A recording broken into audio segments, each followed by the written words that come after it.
বিছানায় বসে ভুলেও খাবার খাবেন না, খেলে তিনটি বিপদ আপনার সংসারে চলে আসবে। এটা আমরা অনেকেই জানি না।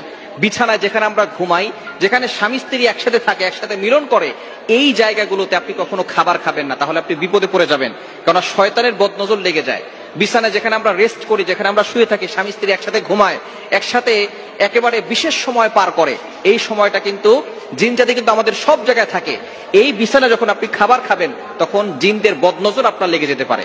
এক নাম্বার যে সমস্যা হবে সেটাই হচ্ছে আপনি জিনদের সমস্যার ভিতরে পড়ে যাবেন, আপনার রিজিকের ভিতরে বরকত কমে যাবে।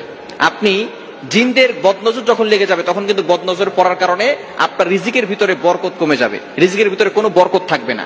এজন্য অবশ্যই যদি রিজিকে বরকত পেতে চান, আপনি বিছানায় খাবার খাবেন না। নবীজি সাল্লাল্লাহু আলাইহি ওয়াসাল্লাম কখনো বিছানায় খাবার খেতেন না। নবীজি সাল্লাল্লাহু আলাইহি সাল্লাম দস্তরখানা বিছিয়ে খাবার খেতেন, এবং যেই ঘরে ঘুমাতেন সেই ঘরে তিনি খাবার খেতেন না। তিনি পাশে একটু আলাদা করে, আপনি ফ্লোরে খেতে পারেন, অথবা আপনি ডাইনিং এ খেতে পারেন, অথবা আপনি অন্য একটা রুমে খেতে পারেন। নবী সাল্লাল্লাহু আলাইহি ওয়াসাল্লামের সুন্নাতকে বাস্তবায়ন করার জন্য আপনি নিচে বসে খেতে পারেন দস্তরখানা বিছিয়ে, এটা খাওয়া সুন্নাত। তবে আপনি যেখানে ঘুমান সেখানে আপনি খাবেন না, এটা কিন্তু নবী সাল্লাল্লাহু আলাইহি ওয়াসাল্লামের সুন্নাত নয়, এটা সুন্নাতের বিপরীত কাজ। এজন্য এক নাম্বার হচ্ছে আপনার রিজিক কমে যেতে পারে, জিনদের বদনজর লেগে যেতে পারে। দুই নাম্বার হচ্ছে যে যারা বিছানায় বসে খাবার খায়, তাদের অসুস্থতা সব সময় লেগে থাকে, অসুস্থতা কখনো যায় না।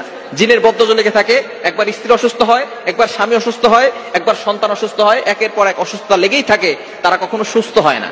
সুতরাং এটা নজর লাগার কারণে তারা অসুস্থ হয়ে যায়। এই অসুস্থতা কিন্তু সাধারণত দেখা যাচ্ছে যে আপনার চিকিৎসার মাধ্যমে সারে না।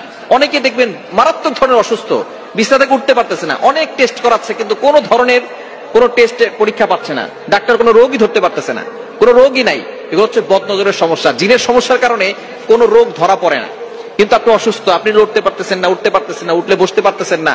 এই ধরনের সমস্যাগুলো বদনজরের কারণে হয়, জিনের আসরের কারণে হয়। এজন্য বিছানায় বসে খাবার খেলে আপনি অসুস্থ হয়ে যাবেন। আপনি অসুস্থ হবেন, একটু সুস্থ হবেন, আপনার স্বামী অসুস্থ হয়ে যাবে, অথবা আপনার স্ত্রী অসুস্থ হয়ে যাবে, আপনার সন্তান অসুস্থ হয়ে যাবে। এজন্য যারা বিছানায় খায় দেখবেন তাদের অসুস্থতা লেগেই থাকে। এবং তিন নাম্বার যে সমস্যাটা, সেটা হচ্ছে স্বামী স্ত্রীর ভিতরে ঝগড়া লেগেই থাকে।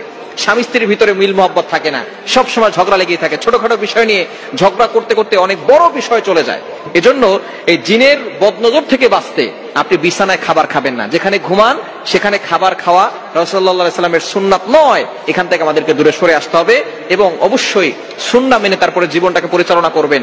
দেখবেন আল্লাহ পাক রব্বুল আলামিন সব সময় বরকত দান করবে। যখনই খাবার খাবেন বিসমিল্লাহ বলে খাবেন, তখন কোনো শয়তান আর অংশগ্রহণ করতে পারবে না। অনেকেই আমরা খাবার খাওয়ার সময় বিসমিল্লাহ বলি না, বিসমিল্লাহি ওয়া আলা বারাকাতিল্লাহ বলবেন। যদি আপনি খাবার শুরুতে বিসমিল্লাহ বলতে ভুলে যান, খাবারের মাঝখানে বলবেন বিসমিল্লাহি আউওয়ালাহু ওয়া আখিরা, এটা বলবেন। খাবার শেষে বলবেন আলহামদুলিল্লাহ, এটা বলবেন। আপনি যদি এগুলো পড়েন, বিসমিল্লাহ বলে খাবার শুরু করেন, তাহলে শয়তান সেখানে অংশগ্রহণ করতে পারবে না, এবং আপনার খাবারের ভিতরে বরকত হবে, এবং রোগ প্রতিরোধ ক্ষমতা বাড়বে। ওই খাবার খেয়ে আপনি ইবাদত করে মজা পাবেন, কিন্তু যখন বিসমিল্লাহ বলে না, তখন খাবার খাওয়ার পরে শরীর ছেড়ে দেয় এবং শয়তান তার ভিতরে বাসা বাঁধে, যার কারণে সে অলস হয়ে যায়। এজন্য এই বিষয়গুলো খেয়াল রাখবেন।